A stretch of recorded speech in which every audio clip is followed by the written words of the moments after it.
నమస్తే. Welcome to our channel. Andhra Pradesh ముఖ్యమంత్రి శ్రీ నారా చంద్రబాబు నాయుడు గారిని ఏపీ కాంగ్రెస్ అధ్యక్షురాలు షర్మిల కలవబోతున్నారు.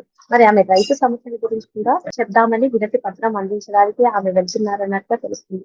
ఇదే కాకుండా AP liquor scam, Bharathi Reddy political entry, అదే విధంగా 8 వారాల్లో ఏదైతే వివేకానందరెడ్డి హత్య కేసు ఒక కొలిక్కి తీసుకురమ్మని సుప్రీంకోర్టు ఆదేశాలు ఇచ్చిందో ఈ మూడింటి పైన కూడా ఆమె మాట్లాడతారన్నట్టుగా కూడా ఊహాగానాలు వినిస్తున్నాయి. ఇదే అంశం పైన చర్చించడానికి మనతో పాటు జూమ్ కాల్ లో అటెండ్ అయి ఉన్నారు తెలుగు యువత స్పోర్ట్స్ పర్సన్ శ్రీ బండారు వంశీకృష్ణ గారు.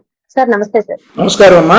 షర్మిల గారు చంద్రబాబు నాయుడు గారిని కలవబోతున్నారు. మరి ఆమె రైతు సమస్యల గురించి ఏదో వినతి పత్రం ఇస్తారన్నట్టుగా కూడా తెలుస్తుంది సార్. ఇదే కాకుండా అటు దేశ రాజకీయాలను ఇటు రాష్ట్ర రాజకీయాలను కుదిపేస్తున్నటువంటి ఏపీ లిక్కర్ స్కామ్ పైన, అదే విధంగా వివేకానంద రెడ్డి మర్డర్ కేసు గురించి, భారతీరెడ్డి పొలిటికల్ ఇటువంటి అన్ని విషయాలపైన కూడా ఆమె ముఖ్యమంత్రి గారితో చర్చిస్తారన్నట్టుగా కూడా ఊహాగానాలు వినిపిస్తున్నాయి. మరి మొత్తానికి జగన్మోహన్ రెడ్డికి చెక్స్ పెట్టే విధంగానే షర్మిల అడిగినట్టుగా కూడా కనిపిస్తున్నాయి. ఈ అంశం పైన మీరేం చెప్తారు? ఇప్పుడు ఒక విషయం, ఆంధ్రప్రదేశ్ రాష్ట్ర ముఖ్యమంత్రి చంద్రబాబు నాయుడు గారిని ఒక నేషనల్ పార్టీకి రిప్రజెంటేటివ్ అయినటువంటి, ఒక నేషనల్ పార్టీ కాంగ్రెస్ పార్టీకి ప్రెసిడెంట్ అయినటువంటి షర్మిల గారు కలిసి రైతులకు వినతి పత్రం అందించేటటువంటి పనిలో భాగంగా ముఖ్యమంత్రి గారు అపాయింట్మెంట్ కోరారని అయితే తెలిసింది. గుడ్. రైతులకి సమస్యలు ఉంటే ఆవిడ తరపున ఒక రిప్రజెంటేషన్ ఇవ్వచ్చు.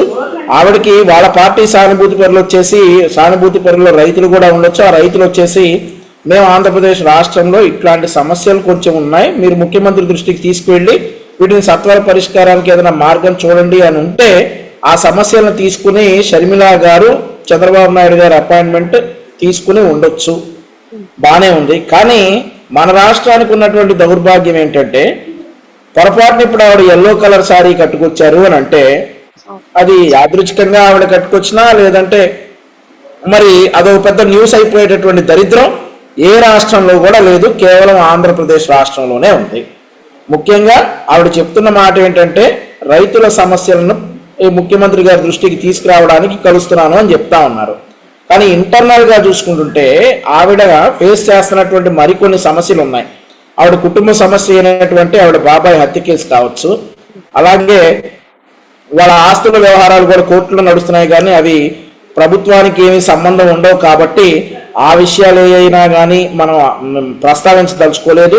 మరొక విషయం ఏంటంటే, ఏపీనే కాదు భారతదేశాన్ని మొత్తం కుదిపేస్తున్నటువంటి లిక్కర్ స్కామ్, ఆంధ్రప్రదేశ్ లిక్కర్ స్కామ్ను త్వరతగతిన పూర్తి చేసి ప్రజల ముందు దోషులను నిలబెట్టాలి అని చెప్పేటటువంటి ఆమె కోరిక కావచ్చు. ఈ మూడిటి మీద ముఖ్యమంత్రి గారిని ఆవిడ కలుస్తున్నారు అని చెప్పేసి ఊహాగానాలు. ఆవిడైతే రైతులు ఉన్నటువంటి సమస్యల గురించి కలుస్తున్నానని చెప్పినప్పటికీ కూడా మరి మిగిలిన ఈ రెండు విషయాలు ఏవైతే ఉన్నాయో, వివేకానంద రెడ్డి గారి హత్య కేసు, ఈ లిక్కర్ కేసు, వీటితో పాటు మరొకటి ముఖ్యమైనటువంటి ఏంటంటే సోషల్ మీడియాలో ఈ సైకోల వీర విహారం గురించి కూడా ఆవిడ డెఫినెట్లీ ప్రస్తావిస్తారు. ఎందుకంటే స్వయాన వాళ్ళ అన్న జగన్మోహన్ రెడ్డి గారు ముఖ్యమంత్రిగా ఉండగా ఈవిడ కూడా బాధితురాలే. అన్న బాధితురాలంటే మనం ఏం చెప్తాం, ఇంకా ఆయనే ఒక బహిరంగ సభలోకి వచ్చేసి పసుపు చీర కట్టుకుంది షర్మిల అని చెప్పి ఏడ్చినటువంటి సందర్భం. అలాగే వాళ్ళ సైకోలు కూడా అమెరికాలో ఉండే సైకోలు కావచ్చు, ఎవరైనా కావచ్చు, ఆవిడ్ని వాళ్ళ మీద కఠిన చర్యలు తీసుకోవాలని కూడా కోరేటటువంటి అవకాశం ఉంది.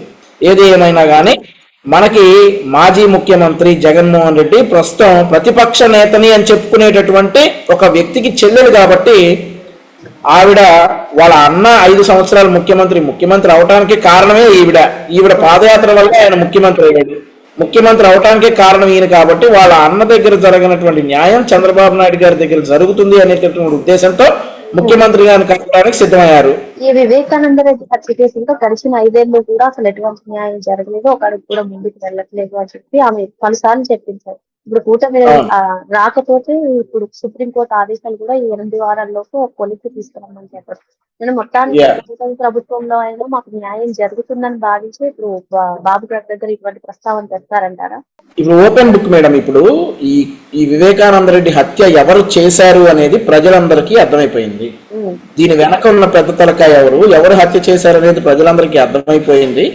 కానీ ఆ 2019 నుండి 24 వరకు నిందితుడిని అరెస్ట్ చేయడానికి వెళ్ళినటువంటి సిబిఐ ఎంత యాంటీ ఫోర్స్ ఎదుర్కొందో మనం అందరం కూడా చూసాం.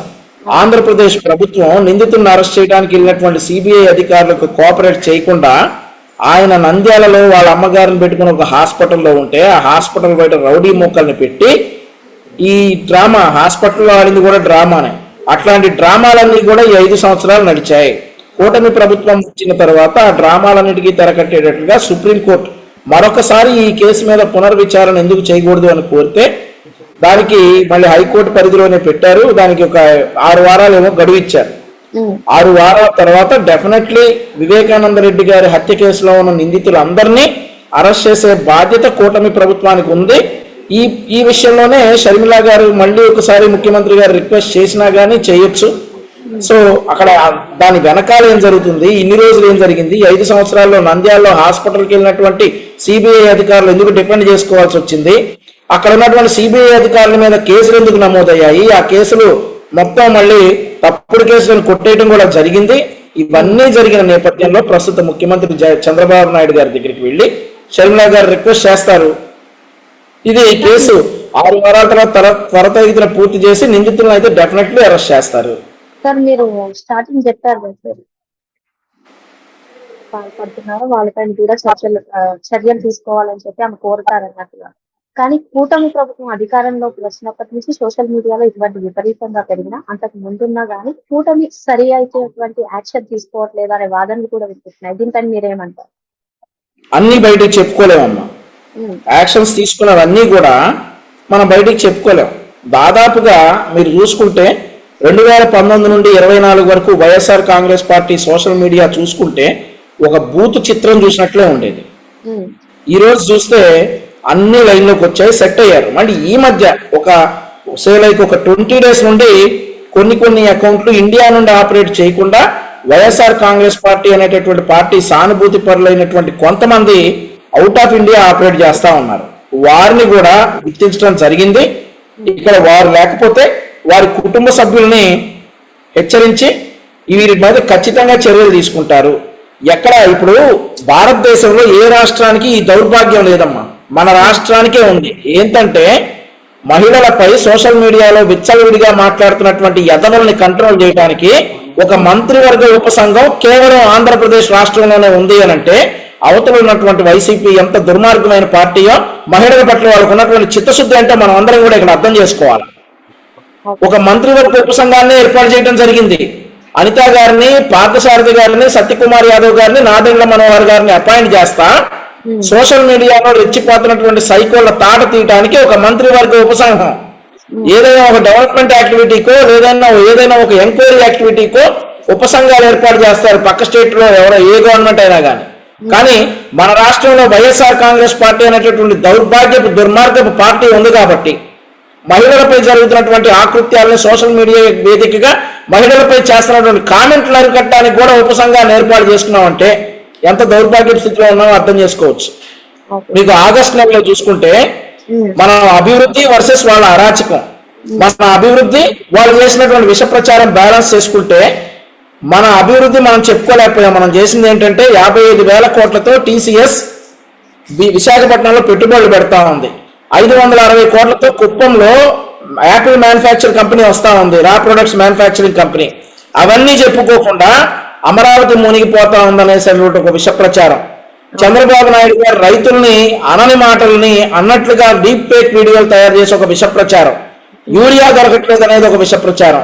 ఇట్లాంటి విష ప్రచారాలను మనం వాష్ చేసుకోవడమే సరిపోతా ఉంది కానీ తీసుకొచ్చిన అభివృద్ధిని ప్రమోట్ చేసుకోలేకపోవడం అనేది ఒక చిన్న బాధ.